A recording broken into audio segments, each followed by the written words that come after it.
Friends, मैं आप सभी का मेरे यूट्यूब चैनल पर स्वागत करता हूं। आज हम एनसीईआरटी क्लास 12 पॉलिटिकल साइंस के अंतर्गत चैप्टर 3 नियोजित विकास की राजनीति पॉलिटिक्स ऑफ प्लान डेवलपमेंट इसके भाग 3 में आज हम भारत के विकास को गति देने वाले दो क्रांतियों के बारे में पढ़ेंगे, जिसमें से पहली है हरित क्रांति, जिसको हम ग्रीन रेवोल्यूशन के नाम से भी जानते हैं, और दूसरी जो क्रांति है श्वेत क्रांति, या जिसको हम व्हाइट रेवोल्यूशन के नाम से भी जानते हैं। तो सर्वप्रथम हम हरित क्रांति के बारे में जानेंगे। हरित क्रांति, जैसे कि इसके नाम से ही स्पष्ट है कि हरित क्रांति का जो संबंध है वह कृषि क्षेत्र से है। विद्यार्थियों, भारत की आज़ादी के समय जो भारत की जो आर्थिक स्थिति थी उस पर हम पूर्व में चर्चा कर चुके हैं। भारत आज़ादी के समय बहुत गरीबी और जो एक तरीके से हम कह सकते हैं कि जो भारत में खाद्यान्न की स्थिति थी वो बहुत अल्प हुआ करती थी। भारत इस स्थिति में भी नहीं था कि वो अपने लोगों का पेट भर सके। उस समय बहुत से लोग भूखमरी के कारण मारे जाते थे। भारत अपनी जो अनाज की पूर्ति के लिए विदेशों पर निर्भर रहता था, और जो कृषि से संबंधित जो अ, उत्पाद है, जिनमें जो अनाज है, बहुत से अनाज भारत को विदेशों से आयात करने पड़ते थे। तो इस तरीके से हम अपने खाने के लिए तक जो है, अपने जो अनाजों तक के लिए जो है विदेशों पर निर्भर हुआ करते थे। तो जहाँ जो विदेशी जो शक्तियाँ थी, जिनके पास उस समय आवश्यकता से अधिक खाद्यान्न हुआ करता था, जो खाद्यान्न का निर्यात करते थे, खासतौर पर अमेरिका जैसे राष्ट्र, वह खाद्यान्न की आपूर्ति के नाम पर जो भारत जैसे जो गरीब और जो विकासशील मुल्क थे उन पर अपनी अपनी नीतियों को थोपने का प्रयास करते थे, और उनको ऐसे गेहूं या ऐसे अनाजों का निर्यात किया जाता था जो उनके उपयोग के लिए उपयुक्त नहीं होते थे। वो समय समय पर भारत में जो बेकार हो चुका अनाज होता था, या जो खराब हो चुका अनाज होता था, ऐसे अनाज को भी जो है भारत में भेज देते थे। तो इससे जो 1960 के दशक में जो भारत की स्थिति थी वो बहुत नाजुक हुआ करती थी। तो इसी समय में जब भारत के जो प्रधानमंत्री थे लाल बहादुर शास्त्री, उनके समय में भारत के कृषि वैज्ञानिकों के द्वारा भारत में जो हम कह सकते हैं कि विश्व के जो कृषि वैज्ञानिक हैं उनके साथ मिलकर अ, हरित क्रांति की शुरुआत हुई। कृषि क्रांति की शुरुआत भारत में हुई।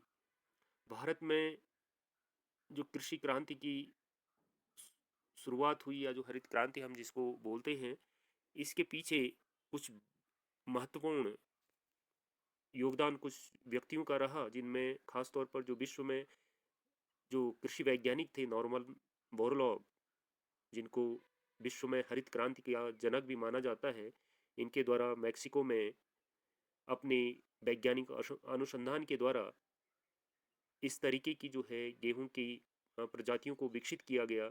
ऐसे संकर बीजों का निर्माण किया गया जो एक और अधिक उत्पादन देने में सक्षम थे, और दूसरी ओर इनमें जो आप कह सकते हैं कि जो कीड़े लगने की संभावना या खराब होने की संभावना बहुत कम हुआ करती थी। तो इनके अनुसंधान के द्वारा जो नए बीजों या जो नए संकर बीजों का निर्माण हुआ, जिसने खाद्यान्न के उत्पादन में बहुत महत्वपूर्ण योगदान दिया। तो इनके द्वारा किए गए वैज्ञानिक अनुसंधान का पूरे विश्व के राष्ट्रों को फायदा मिला। खासतौर पर मैक्सिको, भारत जैसे जो विकासशील राष्ट्र थे, उनके कृषि के विकास में इनका बहुत महत्वपूर्ण योगदान रहा। इसलिए इनको इनको विश्व में हरित क्रांति के जनक के रूप में देखा जाता है। भारत में जो भारत के जो कृषि वैज्ञानिक थे, एम एस स्वामीनाथन को हरित क्रांति का जनक माना जाता है। इनके द्वारा भारत में जो विश्व के अन्य राष्ट्रों से जो कृषि विभाग हुआ करते थे, या जो विश्व में जो कृषि अनुसंधान हुआ करते थे उनसे सामंजस्य स्थापित कर भारत में भी ऐसे नए जो है बीजों का अ, जो है अनुसंधान किया गया, नए बीजों का को जो है विकसित किया गया, जिसके कारण भारत में जो खाद्यान्न के उत्पादन में बहुत तीव्रता के साथ वृद्धि हुई और भारत में हरित क्रांति की शुरुआत हुई।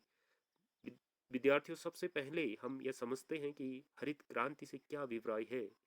हरित क्रांति से तात्पर्य है कि देश के सिंचित और असिंचित कृषि क्षेत्रों में अधिक उपज देने वाले उच्च गुणवत्ता युक्त संकर बीजों, रासायनिक उर्वरक, रासायनिक कीटनाशक, उन्नत कृषि उपकरण और सिंचाई सुविधाओं का विकास कर कृषि उत्पादन में तीव्र गति से वृद्धि करना।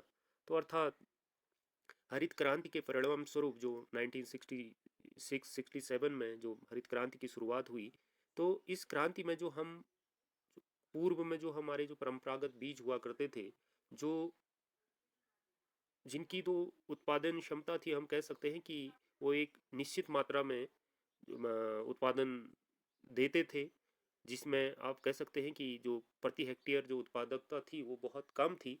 तो जो कृषि वैज्ञानिक थे उनके द्वारा जो विभिन्न जो हम कह सकते हैं कि जो बीजों का संकरण कराकर उनमें जो है उच्च गुणवत्ता के बीज विकसित किए गए और जो बहुत सी जो फसलें बहुत फसलों का जो बहुत सा हिस्सा था वो बहुत सी बीमारियों के कारण जिनमें जो है जब उत्पादन होने का समय होता था या उससे पूर्व बहुत सी जो अनाज के पौधे थे उनमें बहुत सी बीमारियां लग जाती थी, जिसके कारण अनाज की उत्पादकता प्रभावित होती थी। इसके लिए रासायनिक जो है खादों का प्रयोग किया गया, रासायनिक कीटनाशकों का प्रयोग किया गया।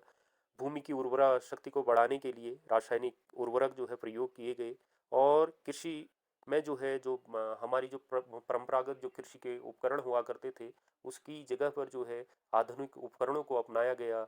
नए तरीके के जो कृषि उपकरण थे जिसमें मिट्टी पलट हल है या ट्रैक्टर से जो है जुताई होने लगी। सिंचाई के जो उपकरण थे उसमें भी सुधार किया गया, नए तालाबों का निर्माण किया गया, नए बांधों का निर्माण किया गया, नहरें बनाई गई और नलकूप विकसित किए गए। तो इस तरीके से किसानों तक जो है बिजली पहुंचाई गई, जिससे जो नलकूपों से जो है पानी निकालने का काम सुचारू रूप से होने लगा। और इस तरीके से इन सुविधाओं का विकास करके जो हमारे कृषि का जो उत्पादन था पूर्व के अपेक्षा बहुत तेजी से उसमें वृद्धि हुई। तो इस वृद्धि को ही हम जो है हरित क्रांति के नाम से या कृषि क्रांति के रूप में जानते हैं। तो इस तरीके से जो हमारे जो परंपरागत तकनीकी हुआ करती थी या जो परंपरागत तौर तरीके हमारे जो है कृषि के हुआ करते थे उसमें हमने जो है परिवर्तन करने का काम किया हरित क्रांति के परिणाम स्वरूप। और जो हमारे जो परंपरागत बीज थे उन बीजों का संकरण करा के उनसे जो है जो नए बीज विकसित हुए जो अधिक उत्पादन देने में सक्षम थे, उन बीजों को जो है किसानों तक पहुंचाया गया और जिससे किसानों के द्वारा कृषि कर जो है अधिक उत्पादकता को प्राप्त किया गया। इसके जो इसका एक और जो है जो परिणाम निकला कि जो अनाज की जो बालियां थी वो उत्पादन के समय या जो है समय से पहले ही जो है उनमें विभिन्न तरीके की बीमारियां लग जाया करती थी। तो रासायनिक कीटनाशकों का प्रयोग करके हम हमारे द्वारा इन बीमारियों पर भी जो है नियंत्रण किया गया और मिट्टी की उर्वरा शक्ति को बढ़ाने के लिए जहां हम पूर्व में जो है केवल जो हमारे जैविक खाद थी जिसमें गोबर या अन्य जो जैविक खादें हुआ करती थी उसी का हम उपयोग करते थे, उसकी जगह अब हमने जो है रासायनिक उर्वरकों का प्रयोग किया, हम यूरिया आदि जो है खेतों में डालने लगे, जिसका परिणाम यह देखने को मिला कि जो हमारी जो कृषि उत्पादकता है उसमें बहुत तेजी के साथ वृद्धि हुई। जहां आज़ादी के समय या 1960 के दशक में 522 केजी पर हेक्टेयर जो है उत्पादन हुआ करता था, वो बढ़कर जो है आज लगभग 1900 केजी पर हेक्टेयर तक पहुंच चुका है। तो इसके कई जो है हमें सकारात्मक परिणाम देखने को मिले। हरित क्रांति के यदि हम सकारात्मक परिणामों की बात करें तो हरित क्रांति के परिणाम स्वरूप जहां खाद्यान्न के उत्पादन और उपलब्धता में जो है बहुत तेजी के साथ वृद्धि हुई, जहां भारत 1960 के दशक में भूखमरी गरीबी से जूझ रहा था, हम लोगों को हम अपना जो अपने लोगों का पेट भरने के लिए बहुत अनाज जो है विदेशों से आयात करना पड़ता था। हरित क्रांति के परिणाम स्वरूप हम आज इस स्थिति में हैं कि हम केवल अपने देश के लोगों का पेट ही नहीं भर रहे हैं, बल्कि आज भारत जो है अत्यधिक मात्रा में विदेशों को जो है अपने कृषि उत्पादों को निर्यात करता है। आज हम जो है विश्व के अन्य राष्ट्रों को अनाज का निर्यात करते हैं। तो ये कहीं ना कहीं हरित क्रांति के परिणाम स्वरूप ही सब हो पाया है। हरित क्रांति का ही प्रभाव है कि आज हम जो है आयात की जगह अनाजों का जो है निर्यात कर रहे हैं। तो एक और जहां हमारे जो है हम कह सकते हैं कि खाद्यान्न के उत्पादन में बहुत अत्यधिक वृद्धि हुई, वहीं प्रति हेक्टेयर उत्पादन भी जो है हमारा बढ़ा। जहां मैं आपको पूर्व में बता चुका हूं कि जहां 1960 के दशक में लगभग 522 केजी पर हेक्टेयर जो है उत्पादन हुआ करता था, आज वो लगभग 1900 केजी पर हेक्टेयर के लगभग है, जो इस बात को इंगित करता है कि हमने प्रति हेक्टेयर उत्पादकता में भी जो है अत्यधिक वृद्धि की। दूसरी चीज, कृषि में तकनीकी सुधार। हरित क्रांति के परिणाम स्वरूप जो दूसरा इसका सकारात्मक प्रभाव देखने को मिला कि कृषि क्षेत्र में जो है तकनीकी सुधार हुआ। जहां हमारी जो पूर्व में जो तकनीकी हम कृषि में प्रयोग किया करते थे, चाहे वो अ, खेतों की जुताई के लिए हो या जो खेतों में जो फसल है उसको हम कह सकते हैं कि जो मंडी तक पहुंचाने के लिए जिन सुविधाओं का हम उपयोग करते थे, हरित क्रांति के परिणाम स्वरूप उसमें सुधार हुआ। हमने आधुनिक तकनीकी को अपनाया, नई चीज़ें जो हैं अपनी कृषि से में कृषि क्षेत्र में प्रयोग की, जिसका परिणाम रहा कि जहाँ जो लोगों की जो को कम समय जो है कृषि पर देना पड़ा, और कम लोगों के द्वारा कार्य करने पर जो है अधिक जो कृषि उपकरण जो थे या जो ट्रैक्टर आदि थे उस पर अ, एक ट्रैक्टर जो है कई लोगों के बराबर जो है अकेले काम कर सकता था, जिससे लोगों की जो है आप कह सकते हैं कि श्रम भी जो है बचा, और इसका जो है किसानों को अधिक लाभ हुआ, उनके आय में वृद्धि हुई। अगला, सिंचाई सुविधाओं का विकास। हरित क्रांति के परिणाम स्वरूप सिंचाई क्षेत्र पर ध्यान दिया गया, नई नहरों का निर्माण किया गया, बहुत से डैम बनाए गए, और बहुत से तालाबों का निर्माण किया गया। नई किसानों तक जो है बिजली को पहुंचाकर जो है नए नलकूप खुदवाए गए। तो इस तरीके से सिंचाई सुविधाओं का भी जो है विकास हरित क्रांति के परिणाम स्वरूप हुआ। अगला, किसानों की आय में वृद्धि हुई। किसानों के अनाज के उत्पादन में वृद्धि के परिणाम स्वरूप जहां हरित क्रांति ने किसानों के जो अनाज के उत्पादन में उनकी आमदनी में वृद्धि करने का काम किया, क्योंकि अनाज के उत्पादन में वृद्धि होने के परिणाम स्वरूप किसान अब जो है केवल अपने उपयोग के लिए ही नहीं बल्कि उससे अधिक जो है उत्पादन करने लगे, और वह जो है इस उत्पादन को बेचकर अधिक लाभ जो है कमाने लगे। तो इस तरीके से किसानों की आय में भी वृद्धि हुई। उनके द्वारा अ, अपने जो कृषि उत्पाद हैं उनको का सदुपयोग करके इनके द्वारा कृषि आधारित विभिन्न उद्योगों का भी संचालन किया जाने लगा। अगला, कृषि के परंपरागत स्वरूप में परिवर्तन आया। जहाँ जो हमारी जो कृषि को लेकर जो परंपरागत सोच हुआ करती थी, जो कृषि करने के जो परंपरागत तरीके थे, उसमें परिवर्तन देखने को मिला। जहाँ हम लोगों ने जो हमारी परंपरागत फसलें थी उसकी जगह पर हमने व्यापारिक फसलें या जो अन्य फसलों को जो है अपने खेतों में लगाना शुरू किया, जिसके कारण जिसका लाभ जो है देखने को मिला। अब जो है केवल गेहूं धान पर ही जो है किसान जो है फोकस नहीं करने लगे, बल्कि इसके अलावा भी अन्य जो फसलें, दलहनी तिलहनी या जो अन्य जो चाय या अन्य जो अ, चाहे वो फल उत्पादन है या इस तरीके से जो है कृषि के विभिन्न क्षेत्रों में जो है कार्य करने लगे। तो इसके कारण जो है जो परंपरागत स्वरूप था उसमें भी जो है परिवर्तन देखने को मिला। तो इस तरीके से ये हरित क्रांति के कुछ सकारात्मक प्रभाव थे। ऐसा नहीं कि हरित क्रांति के सभी जो है सकारात्मक प्रभाव देखने को मिले। इसके कुछ नकारात्मक पहलू भी हैं जो देखने को मिलते हैं। यदि हरित क्रांति के नकारात्मक पहलुओं की हम बात करें तो इसमें जो नकारात्मक चीज़ें देखने को मिली कि क्षेत्रीय असंतुलन पैदा हुआ। अर्थात कहने का तात्पर्य यह है कि हरित क्रांति जो है देश के कुछ ही क्षेत्रों तक सीमित रही। खासतौर पर जो उत्तर भारत के जो पंजाब, हरियाणा, उत्तर प्रदेश के जो कुछ हिस्से हैं, या इन राज्यों तक ही जो है, तमिलनाडु, इन राज्यों तक ही जो है हरित क्रांति का प्रभाव देखने को मिला। अन्य जो देश के अन्य राज्य हैं या जो अन्य हिस्से हैं, वो हरित क्रांति के प्रभाव से दूर रहे। उन राज्यों को उतना अधिक लाभ जो है हरित क्रांति का नहीं मिल पाया, या हम कहें कि जो अ, सुविधाएं थी या जो उच्च गुणवत्ता के जो बीज थे या जो नई टेक्नोलॉजी थी, वो विश्व के अन्य हिस्सों के किसानों तक नहीं पहुंच पाई, जिसका लाभ जो है अम, अन्य देश के अन्य राज्यों तक जो है नहीं देखने को मिला। तो क्षेत्रीय असंतुलन इसके कारण पैदा हुआ।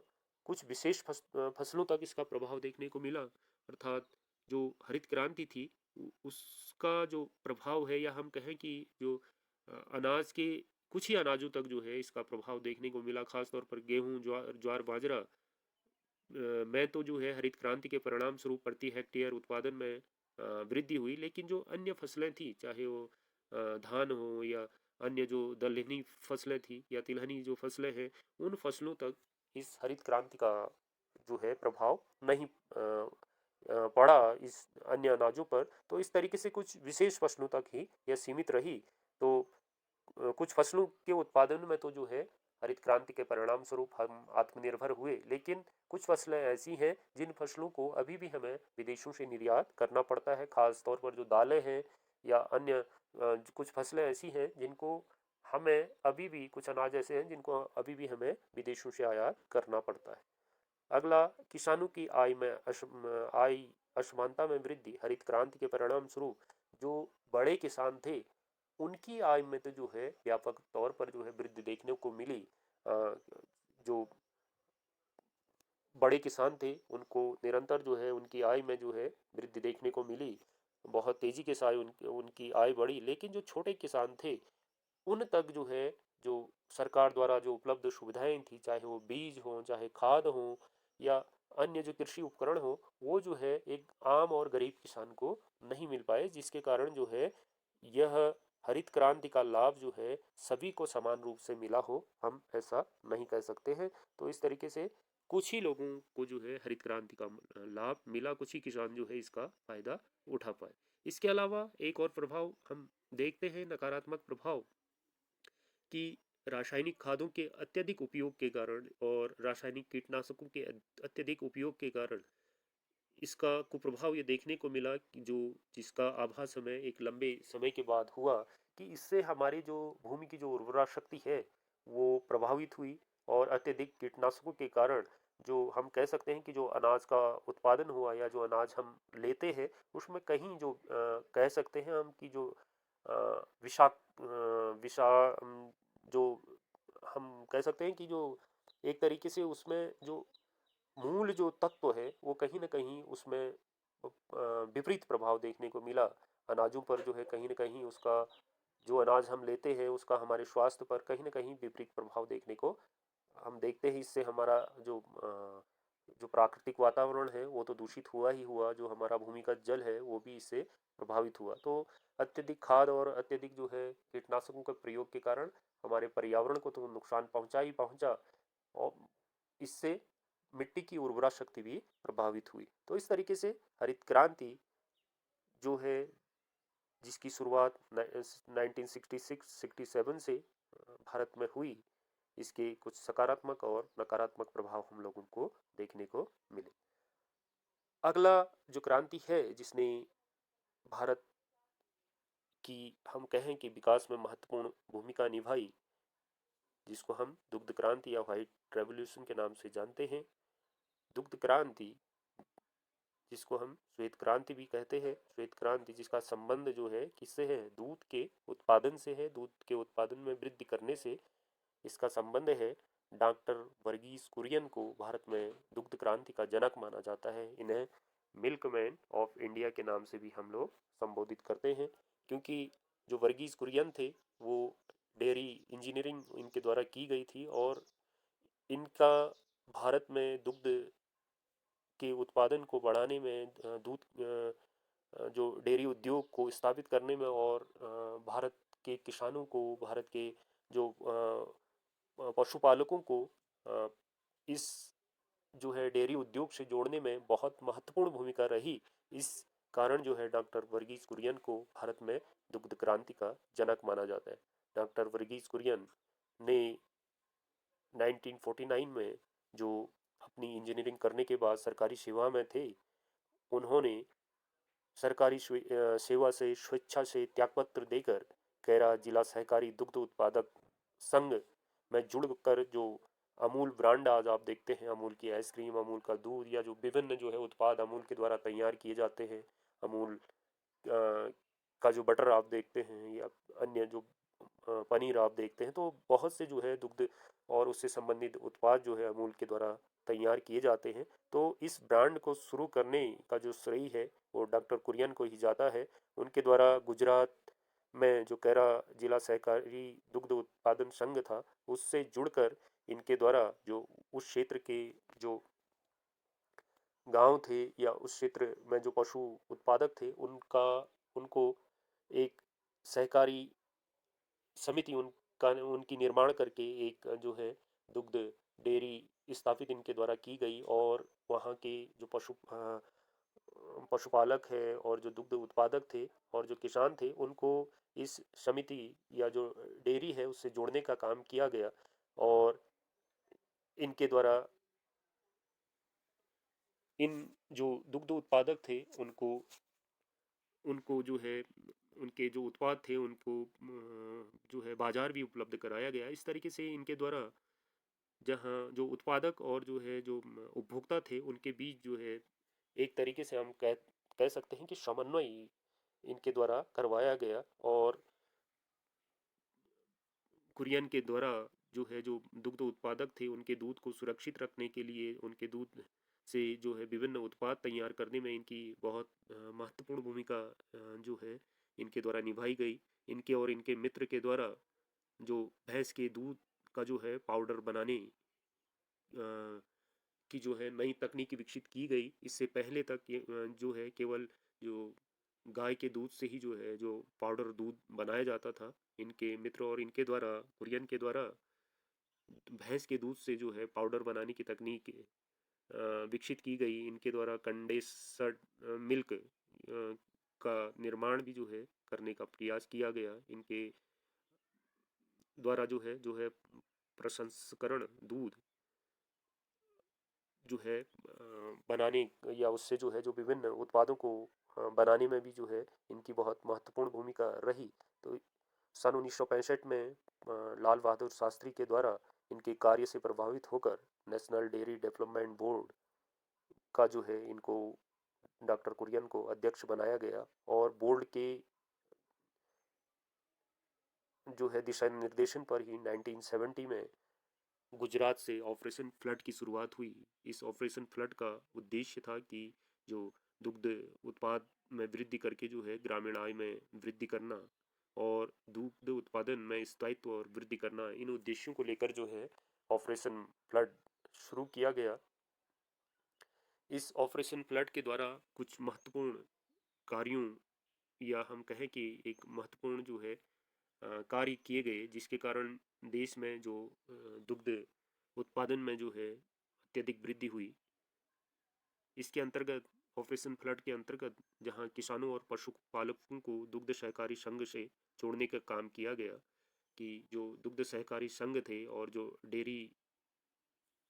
डेयरियां थी विभिन्न क्षेत्रों में, तो डॉक्टर कुरियन के नेतृत्व में जो नेशनल डेयरी डेवलपमेंट बोर्ड बना, उसने ऑपरेशन फ्लड के तहत एक गुजरात और उससे लगे हुए अन्य राज्यों में जो किसान थे और जो पशुपालक थे उनको सहकारी संघ के माध्यम से उनके दूध के उत्पादों को डेयरी तक पहुंचाने का काम किया गया। उनको जो है सहकारी संघ से जोड़ने का काम किया गया, जिससे जहां दुग्ध उत्पादकों की आय में वृद्धि हुई, वहीं इन लोगों को आसानी से जो है आप कह सकते हैं कि जो उपभोक्ताओं तक जो है पहुंचने में इन दुग्ध उत्पादकों और पशुपालकों को जो है सहायता मिली। दूसरा, दुग्ध संग्रह के लिए आधारभूत संरचना का विकास। दुग्ध क्रांति या हम कहें कि ऑपरेशन फ्लड के परिणाम स्वरूप कि दूध को रखने के लिए जगह जगह पर जो है जो डेयरियाँ विकसित की गई, और दूध के संग्रह के लिए विभिन्न जो है एक तरीके से हम कह सकते हैं कि जो दूध के संग्रह के लिए जो बर्तन हैं या जिस जिस तरीके के उपकरणों की आवश्यकता थी, उन उपकरणों और जो है नई तकनीकी को जो है शामिल करने का काम किया गया। और दूध को ठंडा रखने के लिए जो है फ्रीजर और जो है अन्य जो ठंडा रखने के जो उपकरण थे उनको विकसित किया गया, ताकि दूध जो है जल्दी से खराब ना हो, उसके उसको जो है उपभोक्ताओं तक पहुंचाया जा सके, बाजार तक उसकी पहुंच हो सके, एकदम से दूध खराब ना हो, इसके लिए भी जो है इस दुग्ध क्रांति के परिणाम स्वरूप, ऑपरेशन फ्लड के परिणाम स्वरूप प्रयास हुए।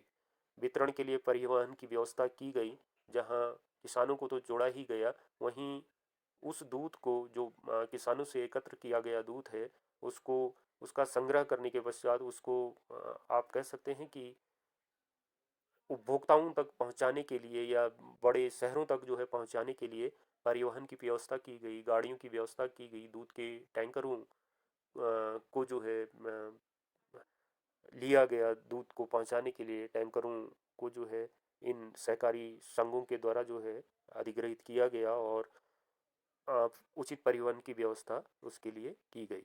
दूध का प्रसंस्करण किया गया, दूध से बहुत से अन्य उत्पादों को, दूध का पाउडर बनाने का जो है, और दूध को लंबे समय तक सुरक्षित रखकर ताकि वो खराब ना हो, उसके लिए जो है नई तकनीकी का प्रयोग जो है होने लगा। दूध से विभिन्न नए उत्पादों को जो है बनाने का प्रयास इनके द्वारा किया गया। पशुपालकों के लिए नई तरीके अपनाना, कि पशुपालन में जो है किस तरीके से बेहतर तरीके से पशुपालन किया जा सकता है, पशुओं को जो है बीमारी से बचाने के लिए किन किन जो है नई आप कह सकते हैं कि दवाइयों की आवश्यकता होगी, या जो है ऑपरेशन फ्लड के तहत जो किसान थे, पशुपालक थे, उनको पशुपालन के नए तरीके जो है बताए गए, उनको जो है उच्च नस्ल के जो दूध देने वाले जो पशु थे उनकी जानकारी दी गई, वो उच्च नस्ल के जो है दूध देने वाले जो है पशुओं को उन तक पहुंच बनाई गई। इसके अलावा पशुओं के भोजन में उन्नत पदार्थों का मिश्रण, कि पशुओं को जो है ऐसे उन्नत पदार्थों या भोजन की जान किस तरीके का भोजन पशुओं को दिया जाए ताकि जो है उनकी उनसे जो है दूध का उत्पादन बढ़ सके, उनके दूध में वृद्धि हो सके, इसकी जानकारी जो है पशुपालकों तक और किसानों तक पहुंचाई गई। तो इसका परिणाम, इन सभी का परिणाम रहा कि देश में जो दूध का उत्पादन था वो उसमें अत्यधिक वृद्धि हुई। जहां दूध का उत्पादन जो है जो आज़ादी और उसके बाद के दशक में लगभग 17 मिलियन टन जो है हुआ करता था, आज वो जो है लगभग 850 मिलियन टन के लगभग है। तो इस तरीके से आज जो है विश्व में भारत सबसे अधिक दूध उत्पादन करने वाला देश है। तो ये कहीं ना कहीं इस दुग्ध क्रांति का परिणाम है। और डॉक्टर वर्गीज कुरियन जैसे जो वैज्ञानिक रहे, जिनके दूध के उत्पादन और उसके वितरण में महत्वपूर्ण भूमिका रही। तो इस तरीके से जो श्वेत क्रांति है जिसका संबंध दुग्ध उत्पादन से है, और डॉक्टर वर्गीज कुरियन को दुग्ध क्रांति या श्वेत क्रांति का जनक माना जाता है, जिसकी जिनकी जो है भारत में दुग्ध क्रांति या दूध के उत्पादन में वृद्धि करने में, और किसानों को और पशुपालकों को इस दुग्ध उद्योग से जोड़ने में महत्वपूर्ण भूमिका रही, जिसके कारण आज भारत विश्व के सबसे अग्रणी देशों में, अग्रणी दुग्ध उत्पादक देशों में एक है। भारत सबसे आगे है। तो आज की कक्षा हम यहीं पर समाप्त करते हैं। धन्यवाद।